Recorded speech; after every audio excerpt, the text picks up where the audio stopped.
మత్తయి సువార్త 19వ అధ్యాయము. యేసు ఈ మాటలు చెప్పి చాలించిన తరువాత గలిలయ నుండి యొర్దాను అద్దరినున్న యూదయ ప్రాంతములకు వచ్చెను. బహుజన సమూహములు ఆయనను వెంబడింపగా ఆయన వారిని అక్కడ స్వస్థపరిచెను. పరిసయ్యులు ఆయనను శోధింపవలెనని ఆయన యొద్దకు వచ్చి, ఏ హేతువు చేతనైనను పురుషుడు తన భార్యను విడనాడుట న్యాయమా అని అడగగా, ఆయన సృజించిన వాడు ఆది నుండి వారిని పురుషునిగాను స్త్రీనిగాను సృజించెననియు, ఇందు నిమిత్తము పురుషుడు తల్లిదండ్రులను విడిచి తన భార్యను హత్తుకొనును, వారిద్దరును ఏక శరీరముగా ఉందురని చెప్పెననియు మీరు చదవలేదా? కాబట్టి వారికను ఇద్దరు కాక ఏక శరీరముగా ఉన్నారు గనుక దేవుడు జతపరిచిన వారిని మనుష్యుడు వేరుపరచకూడదని చెప్పెను.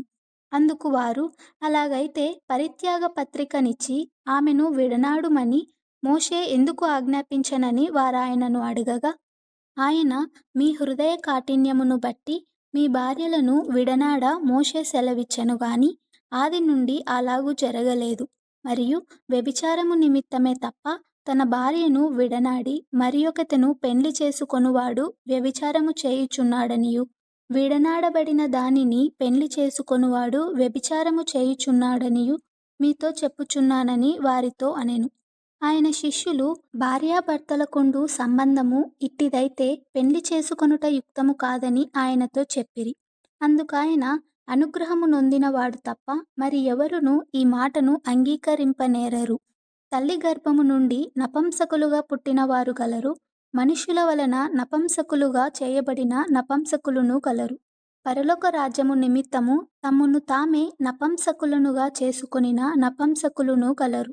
ఈ మాటను అంగీకరింపగలవాడు అంగీకరించునుగాక అని వారితో చెప్పెను. అప్పుడు ఆయన వారి మీద చేతులుంచి ప్రార్థన చేయవలెనని కొందరు చిన్నపిల్లలను ఆయన యొద్దకు తీసుకొని వచ్చిరి. ఆయన శిష్యులు తీసుకొని వచ్చిన వారిని గద్దింపగా, యేసు చిన్నపిల్లలను ఆటంకపరచక వారిని నా యొద్దకు రానియ్యుడి, పరలోక రాజ్యము ఇలాటి వారిదని వారితో చెప్పి వారి మీద చేతులుంచి అక్కడ నుండి లేచిపోయెను.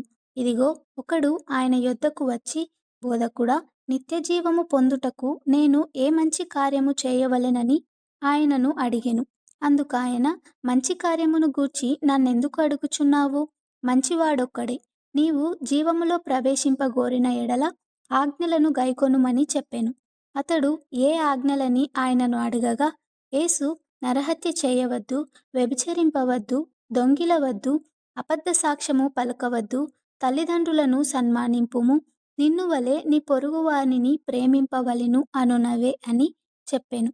అందుకు ఆ యవ్వనుడు, ఇవన్నీయు అనుసరించుచునే ఉన్నాను, ఇకను నాకు కొదువ ఏమని ఆయనను అడిగెను.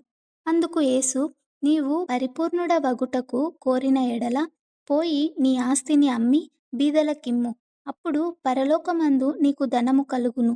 నీవు వచ్చి నన్ను వెంబడించుమని అతనితో చెప్పెను. అయితే ఆ యవ్వనుడు మిగుల ఆస్తి గలవాడు గనుక ఆ మాట విని వ్యసనపడుచు వెళ్ళిపోయెను. యేసు తన శిష్యులను చూచి, ధనవంతుడు పరలోక రాజ్యములో ప్రవేశించుట దుర్లభమని మీతో నిశ్చయముగా చెప్పుచున్నాను. ఇదిగాక ధనవంతుడు పరలోక రాజ్యములో ప్రవేశించుట కంటే సూది బెజ్జములో ఒంటె దూరుట సులభమని మీతో చెప్పుచున్నానెను. శిష్యులు ఈ మాట విని మిక్కిలి ఆశ్చర్యపడి, అలాగైతే ఎవడు రక్షణ పొందగలడని అడగగా, యేసు వారిని చూచి, ఇది మనుష్యులకు అసాధ్యమే గాని దేవునికి సమస్తమును సాధ్యమని చెప్పెను. పేతురు, ఇదిగో, మేము సమస్తమును విడిచిపెట్టి నిన్ను వెంబడించితిమి గనుక మాకేమి దొరుకునని ఆయనను అడగగా, యేసు వారితో ఇట్లనెను, ప్రపంచ పునర్జననమందు మనుష్య కుమారుడు తన మహిమగల సింహాసనము మీద ఆసీనుడై ఉండునప్పుడు నన్ను వెంబడించిన మీరును 12 సింహాసనముల మీద ఆసీనులై ఇశ్రాయేలు 12 గోత్రముల వారికి తీర్పు తీర్చుదురు. నా నామము నిమిత్తము అన్నదమ్ములనైనను, అక్కచెల్లెండ్రనైనను, తండ్రినైనను, తల్లినైనను, పిల్లలనైనను, భూములనైనను, ఇండ్లనైనను విడిచిపెట్టిన ప్రతివాడును 100 రెట్లు పొందును.